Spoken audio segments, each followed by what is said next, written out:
ጠቅላይ ሚኒስትር አብይ አህመድ እሁድ ሐምሌ 5 ቀን 2018 ዓ.ም በአማራ ክልል ደብረ ማርቆስ ተገኝተው የንጉሥ ተክለ ሃይማኖትን አየር ማረፊያ ባስመረቁበት ወቅት ለ17 ደቂቃዎች የቆየ ንግግርን አድርገው ነበር። ይህ የጠቅላይ ሚኒስትር አብይ አህመድ ንግግር መረር ያለ፣ እሳቸውም እንዳሉት ውስጣቸው ያለውን ስሜት የገለጸ ሆኖ አግኝተነዋል።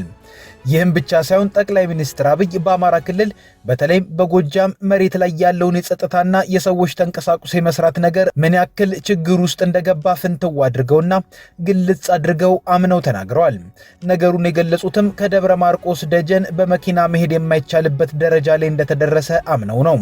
ከአማራ ክልል አልፎም ደጀን ታልፎ ባለው አሊዶሮ ሰዎች ወደ አዲስ አበባ ማለፍ እንዳልቻሉም ግልጽ አድርገው ተናግረዋል። የጠቅላይ ሚኒስትር አብይ ይህ ንግግር የአሊዶሮ ተደጋጋሚ የባስ ሙሉ የሰዎች አፈና በመንግስት መገናኛ ብዙሃን እንዳይዘገብ ከሚመስልበትና በአማራ ክልልም ሌሎች ባለስልጣናት ጽንፈኛው ተለቅሞ አልቋል ከሚል ተደጋጋሚ ንግግር የተላቀቀና እውነቱን ያመነ ነው። ይህም ለመፍትሄ ግማሽ መንገድን እንደመሄድ የሚቆጠር ሆኖ አግኝተነዋል። በንግግራቸውም መንግስታቸው በክልሉ ያለውን ችግር በድርድር ለመፍታት ያለውን ዝግጅት በግልጽ አስቀምጧል። ነገሮች ካልሆኑም አሁን ያለው የጥፋት መንገድ ሊቀጥል እንደሚችልም አስጠንቅቀዋል። በተወሰነ መልኩም ከንግግራቸው በክልሉ ያለው ነገር ያሰለቻቸው ይመስላል። የሆነ ሆኖ ንግግራቸውን በአውዱ ልናስደምጣችሁ ወደናል። ጠቅላይ ሚኒስትር አብይ በደብረ ማርቆስ የተገኙት እስከዛሬ መታየት ባለመዱበት የሱፍ ልብስ ቀለምም ነበር። በክልሉና በደብረ ማርቆስ ያለውን ሁኔታ ሲገልጹም ከተማዋ ከዚህ ቀደም ከኢትዮጵያ የተሻሉ ከተሞች ከሃያዎቹ የምትመደብ መሆኑን፣ አሁን ግን ከተማዋ የበፊቱ ደረጃዋ ላይ ለመሆኗ አጠያቂ መሆኑን ቁጭት በሚፈጥር መልኩ አንስተው የዚህ መገለጫም ከተማዋ አሁን የአየር ትራንስፖርት ብታገኝም የምድሩ መጓጓዣ ጉዳይ ግን ምላሽ እንደሚፈልግ አንስተዋል። ደብረ ማርቆስ በ1951 ዓ.ም በኢትዮጵያ ውስጥ ከነበሩ ሻል ካሉ 20 ከተሞች ተወዳድራ አንደኛ ወጥታ ነበር። የዛሬ 70 ዓመት ገደማ ማለት ነው። ትንሽ ያንሳል። ዛሬ ደብረ ማርቆስ ከ20 ከተሞች ጋር ተወዳድራ ያንን የቀድሞ ክብሯን ለማግኘት የሚያስችል ቁመና ላይ ነች ወይ የሚለውን ጥያቄ ማንም ደብረ ማርቆስን የሚያቅ የሚወድ የሚቆረቆር ዜጋ ጥያቄ መሆን አለበት። ቀደም ሲል በነበሩ ግጥሞች አትመጣም ወይ ማርቆስ ከተድላው ከተማ ቢሻህ በአውሮፕላን ቢሻህ በሎንቺና የተባለላት ከተማ ናት። አሁን ሎንቺናውም አውሮፕላኑ ላለቁት ጥቂት ዓመታት ችግር ሆኖ ነበር። ዛሬ ቢሻህ በአውሮፕላን ተመልሷል። ቢሻህ በሎንቺና ግን በእኛ ጥረት መመለስ ይኖርበታል። ከዚህ በኋላ ነው ጠቅላይ ሚኒስትር አብይ በአካባቢው ያለው የጸጥታ ችግር የፈጠረውን ነገር በግልጽ ያስቀመጡት። ከደጀን ሲወጣ አሊዶሮ ላይ ሰዎች ወደ አዲስ አበባ ማለፍ እንዳቃታቸው ገልጸዋል። ከደብረ ማርቆስ ደጀን መሄድም ከባድ መሆኑን አንስተዋል። ሽፍታ ሲሉ የጠሯቸውን የአሊዶሮና የአማራ ክልል ታጣቂዎችን ማስወገድ እንደሚያስፈልግም አንስተው በንግግራቸው ግን ነገሩ ከነዋሪው የሚጠበቀው ነገር ወሳኝ እንደሆነ የሚናገር ድምጸት አለም። እዚህ ጋር ጠቅላይ ሚኒስትር አብይ ራሳቸውን አካተው ቢያወሩም እንዲሰመርበት የፈለጉት ነጥብ ግን አለም። ይህንን የመሰለ ምድር ይዘን መቼም እንዴት የሚያምር ሀገር እንደሆነ በውስጡ ያላችሁ ሰዎች ላይታወቃችሁ ይችላል።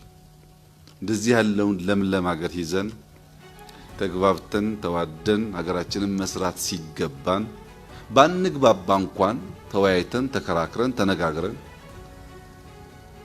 ሳንጋደል አብረን መኖር ሲገባን ክፉን የምንስብ መልካሙን የምንገፋ መሆን የለብንም። በዚህ ዘመን እውነት መስፈሪያዋ በእጅጉ ስለቀጠነ ኢትዮጵያ ውስጥ ያለው የዘር የመከፋፈል የጎጠኝነት የጽንፈኝነት እሳቤ እየተንሰራፋ እንዲመጣ አንዱ የእውነት መቅጠን ምክንያት ሆኖ ሊወሰድ ይችላል። ያ ባይሆን ኖሮ ትናንት ወሎንና ወለጋን አስተሳስሮ ድልድይ የነበረው ደብረ ማርቆስ ካለምንም ጥርጥር ታሪክ እንደሚያወሳው እናንተም እንደምታውቁት ብዙ የደም መቀላቀል ያለበት የዚህ ከባቢ ሰው ለሌላው አርያና አስተማሪ ለሌላው መሰብሰብና አንድ መሆን ምልክት መሆን ነበረበት። ከዚህ ከባቢ በላይ ከአፄ ዮሐንስ ጊዜ ዘመን ጀምሮ ከትግራዩም ከኦሮሞውም ከሌላውም ብሔር ተዋልዶ ተዋህዶ የኖረ ህዝብ ያለ አይመስለኝም። የጂኦግራፊ ቅርበት የራሱን አስተዋጽኦ ያደረገ ቢሆንም ደብረ ማርቆስ በወሎና በወለጋ መካከል ድልድይ ሆና ንግድን፣ ሰውን ስታስተሳስር፣ እድገት ስታሳልጥ መኖሯ የማይታበል ሀቅ ነው። ይህንን ሀቅ ማስቀጠል አቅቶን በአባይ ሸለቆ አካባቢ አሊዶሮ አካባቢ የሸፈተውንና ወደ አዲስ አበባ አላሻግርም ያለውን ሽፍታ በጋራ ታግለን ማስወገድ ሲገባን ከዚህ ደጀን መሄድ እንዳንችል ተጨማሪ ሽፍቶች ማበራከታችን ተገቢ ጉዳይ አይመስለኝም። የትም ቦታ ያለውን ሽፍታ ተሰናስለን ተደማምረን በማስወገድ የህዝባችንን ሰላምና ልማት ማረጋገጥ ሲኖርብን ጭራሽ ወደ ቀያችን ወደ ሰፈራችን ሽፍቶች የተበራከቱ ሰዎች በነጻነት ከቦታ ቦታ ተንቀሳቅሰው ስራ መስራት ወደማይችሉበት ደረጃ መድረሳችን ለሁላችንም አጠያያቂ ጥዩፍ የማይገባ ልንማርበት የሚገባ ጉዳይ ይመስለኛል። ጠቅላይ ሚኒስትር አብይ ቀጥሎ ከአማራ ፋኖ ጋር መንግስታቸው በውይይት ችግሮችን የመፍታት ፍላጎቱን በግልጽ አስቀምጧል። ይህ በሌላ መልኩም ቢሆን ባለፈው ሳምንት በህዝብ ተወካዮች ምክር ቤት ካደረጉት ንግግር ጋር የተቀራረበ ይመስላል። በጊዜው ጠቅላይ ሚኒስትር አብይ መንግስታቸው በጫካ ካሉት ጋር መነጋገር እንደሚፈልግ፣ በእስር ያሉትንም መልቀቅ እንደሚፈልግ፣ በዚህ ጉዳይም ሽማግሌዎች ጣልቃ እንዲገቡ እንደሚፈልጉ ፍንጭን ሰጥተው ነበር። በደብረ ማርቆስም ይህንኑ ደግመውታል። ዛሬ ይህ አየር መንገድ ተመርቆ እንደተባለውም በቀን 3 ጊዜ ሰዎች የሚመላለሱበት በረራ መጀመሩ መልካም ነገር ነው። ነገር ግን ያንን መክፈል የማይችሉ ወይም የማይፈልጉ በትራንስፖርት ከዚህ ወደ ባህር ዳር ወይም ከዚህ ወደ አዲስ አበባ መሄድ ቢፈልጉ ያንን ጉዳይ ማድረግ እንዲቻላቸው ሰዎች የነሱን ፕሮግራም የነሱን መሻት እንዳያስተጓጉሉ ሰላም በእጅጉ አስፈላጊ ስለሆነ መንግስታችን ከህዝቡ ጋር በመተባበር ሊወያዩ ሊነጋገሩ ለፈለጉ ማንኛውም ሰዎች በር ክፍት ነው። እጃችን የተዘረጋ ነው። ልባችን ክፍት ነው። እንቀራረብ፣ እንወያይ፣ እንነጋገር፣ ሀገራችንን ሰላም እናድርግ። የማያግባቡን ጉዳዮች ካሉ በሰላማዊ በሰለጠነ የፖለቲካ አግባብ መነጋገር ይቻላል። ከዛ ውጭ ያለው አማራጭ ኢትዮጵያን አይጠቅምም፣ አማራን አይጠቅምም፣ ጎጃምን አይጠቅምም፣ ምስራቅ ጎጃምን አይጠቅምም። ይህ ህዝብ በአፄ ዮሐንስ ጊዜ በነበረ ሁኔታ ምን እንደደረሰበት ያውቃል። በጣሊያን ጊዜ ምን እንደደረሰበት ያውቃል። ትግል፣ ፍልሚያ፣ ውጊያ ለእናንተ አዲስ ጉዳይ አይደለም። ከባለፈው የጀነራል አለመሸት ደግፌ ንግግር በኋላ ጠቅላይ ሚኒስትር አብይ አህመድም መሬት ላይ ያሉ ችግሮችን ግልጥልጥ አድርጎ በመናገር ስለ መፍትሄ መናገራቸው ብዙ ተስፋ ሰጭ ነገር አለው። ጠቅላይ ሚኒስትር አብይ ካልሆነ ግን ሌላ አማራጭ ኢትዮጵያን አይጠቅምም ብለው በአፄ ዮሐንስ ጊዜ ሆነ ያሉትንም እየጠቀሱ ተናግረዋል። ከዛ ውጭ ያለው አማራጭ ኢትዮጵያን አይጠቅምም፣ አማራን አይጠቅምም፣ ጎጃምን አይጠቅምም፣ ምስራቅ ጎጃምን አይጠቅምም። ይህ ህዝብ በአፄ ዮሐንስ ጊዜ በነበረ ሁኔታ ምን እንደደረሰበት ያውቃል። በጣሊያን ጊዜ ምን እንደደረሰበት ያውቃል። ትግል፣ ፍልሚያ፣ ውጊያ ለእናንተ አዲስ ጉዳይ አይደለም። አባቶቻችሁ አልፈውበታል። በየዘመናቱ ግን ኪሳራ፣ ሞት፣ ድቀት እንጂ ጥቅም አልተገኘበትም። አሁን ሊበቃን ይገባል። ያንን በጋራ መወሰን አለብን። የምናየውን ትተን የምንሰማውን ብቻ እየወሰድን የሚታየውን እየካድን የማይጨበጠውና የሰማነውን ብቻ እየተቀበልን ብንለያይ ኪሳራው የበዛ ስለሚሆን ወገኖቻችን በተከባበረ በተደመረ መንፈስ ለልማት እንድንነሳ አደራ አላችሁ ፈልጋለሁ። አሜሪካና ኢራን ውጥረታቸውን እንዲያረግቡ አሸማጋይዋ ፓኪስታን ጠየቀች። በአሜሪካና ኢራን መካከል የሚደረገውን ንግግር ከሚያሸማግሉት አገራት አንዷ የሆነችው ፓኪስታን ሁለቱም ወገኖች ሰሞነኛውን ውጥረት እንዲያረግቡ ጠይቃለች። የፓኪስታን የውጭ ጉዳይ ሚኒስትር ኢሻቅ ዳር ከኢራኑ አቻቸው አባስ አራቺ ጋር በስልክ ተነጋግረዋል። ሁለቱ ሚኒስትሮች የተነጋገሩት ከዚህ ሳምንት መጀመሪያ አንስቶ ያገረሸው የሁለቱ ሀገራት የጥቃት ልውውጥ ትላንት ሌሊትም ከቀጠለ በኋላ ነው። አሜሪካ በሆርሙዝ የሚጓዙ መርከቦች በኢራን እንደተመቱ በመግለጽ ትላንት ሌሊት የቴሄራን ወታደራዊ ይዞታዎች ላይ ጥቃት መፈጸሟን አስታውቃለች። ኢራን በበኩሏ ሆርሙዝ ወሽመጥን የዘጋች ሲሆን የአሜሪካ ጦር ሰፈር የሚገኝባቸው የቀጠናው ሀገራት ላይ ጥቃትን አድርሳለች። ከኢራን አቻቸው ጋር የተነጋገሩት የፓኪስታኑ የውጭ ጉዳይ ሚኒስትር ሰኔ ላይ በተፈጸመው የመግባቢያ ስምምነት መሰረት ሁለቱም አካላት ውጥረትን የሚያረግብ መንገድን እንዲከተሉና ከጥቃት እንዲታቀቡ መጠየቃቸውን መስሪያ ቤታቸው አስታውቋል።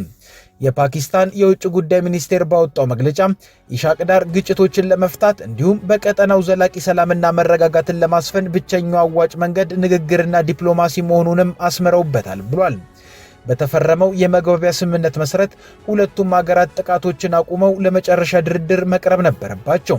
አሁን ውጥረቱ በማገርሸቱ የቀጣይ ድርድር ዕጣ ፋንታ ምን እንደሚሆን እስካሁን በግልጽ አልታወቀም። ከፓኪስታን ጥያቄ ጎን ለጎን በሁለቱ ሀገራት መካከል ያለው ውጥረት ተጠናክሮ ቀጥሏል። ኢራን በድጋሚ ሆርሙዝ ወሽመጥን ስትዘጋ አሜሪካ ቴሄራን ላይ አዲስ ዙር ጥቃትን ከፍታለች። የኢራን እስላማዊ አብዮታዊ ዘብ ቀጣይ መግለጫ እስከሚሰጥ ድረስ ወሳኙ የባህር መተላለፊያ ሆርሙዝ ተዘግቶ እንደሚቆይ አስታውቋል። ለአሜሪካ ጥቃትም ከባድ ምላሽ እንደሚሰጥ መግለጹን የኢራን የመንግስት መገናኛ ብዙሃን ዘግበዋል። አብዮታዊ ዘቡ ዋሽንግተን ጥቃት በፈጸመች በሰዓታት ልዩነት በዮርዳኖስ የሚገኝ የአሜሪካ ጦር ሰፈር መመታቱን ገልጿል። የተባበሩት አረብ ኤሚሬቶች፣ ኳታር፣ ኩዌትና ባህሬን በበኩላቸው ከኢራን ለተተኮሰባቸው ሚሳኤሎችና ድሮኖች ምላሽ እየሰጡ መሆኑን አስታውቋል። ጋብ ብሎ የነበረው የሁለቱ ሀገራት ጦርነት በድጋሚ የተቀሰቀሰው በዚህ ሳምንት መጀመሪያ በሶስት ነዳጅ ጫኝ የንግድ መርከቦች ላይ ጥቃት ከደረሰ በኋላ ነው። ለዚህ ጥቃት ምላሽ የሰጠችው አሜሪካ ኢራንን ከደበደበች በኋላ የጥቃት ልውውጡ አገርሽቷል። የአሜሪካ ማዕከላዊ ዕዝ ባወጣው መግለጫ በዚህ ሳምንት ሶስተኛ ዙር ጥቃት የከፈተው የኢራን አብዮታዊ ዘብ የቆጵሮስ ሰንደቅ ዓላማን እያውለበለበ በሆርሙዝ ወሽመጥ ይጓዝ የነበረ መርከብን በግልጽ ስላጠቃ እንደሆነ ገልጿል። MVGFS ጋላክሲ የተባለው መርከብ የሞተር ክፍሉ ላይ በደረሰው ከፍተኛ ጉዳት የተነሳ ጉዞውን መቀጠል እንዳልቻለ ማዕከላዊ ዕዙ አስታውቋል። አንድ ሲቪል የመርከብ ሰራተኛ መጥፋቱንም ገልጿል። እንደ ዕዙ ገለጻ ኢራን ላይ በተፈጸመው ጥቃት የሚሳኤልና ድሮን ሰፈሮች፣ የኮሚኒኬሽን ኔትወርኮች እንዲሁም የባህር ኃይል ክትትል ስፍራዎችን ጨምሮ 140 የቴሄራን ወታደራዊ ኢላማዎች ተመተዋል። የኢራን አብዮታዊ ዘብ በበኩሉ የአሜሪካ ጥቃት ደቡባዊ የባህር ዳርቻ ላይ የሚገኙ በርካታ የባህር ዳርቻ የጦር ሰፈሮችንና የቴሌኮሙኒኬሽን ማማዎችን ኢላማ ማድረጉን አስታውቋል። ለዚህ ጥቃት በተሰጠ የመጀመሪያ ዙር ምላሽ ዮርዳኖስ ውስጥ የሚገኝ ፕሪንስ ሐሰን የአየር ኃይል ጦር ሰፈር እንዲሁም ሌሎች ኢላማዎች መመታቱን ገልጿል። እንደ ኢራን ገለጻ በጥቃቱ የጦር ሰፈሩ የእዝና ቁጥጥር ማዕከል እንዲሁም የMQ 9 ድሮን ማቆሚያዎች ወድመዋል። ከዚህ አስቀድሞ ኢራን የሆርሙዝ ወሽመጥን መዝጋቷን የሀገሪቱ መንግስት መገናኛ ብዙሃን ዘግበዋል። ዘገባዎቹ እንደሚያስረዱት መተላለፊያው የተዘጋው የኢራን ጦር ባልተፈቀደ መስመር ለመጓዝ በሞከረ መርከብ ላይ ክሩዝ ሚሳኤል ካስወነጨፈ በኋላ ነው። እንደ አብዮታዊ ዘቡ ገለጻ መርከቡ የተሰጡትን ትዕዛዞች በተደጋጋሚ ችላ በማለቱ በማስጠንቀቂያ ተኩስ እንዲመታና እንዲቆም ተደርጓል።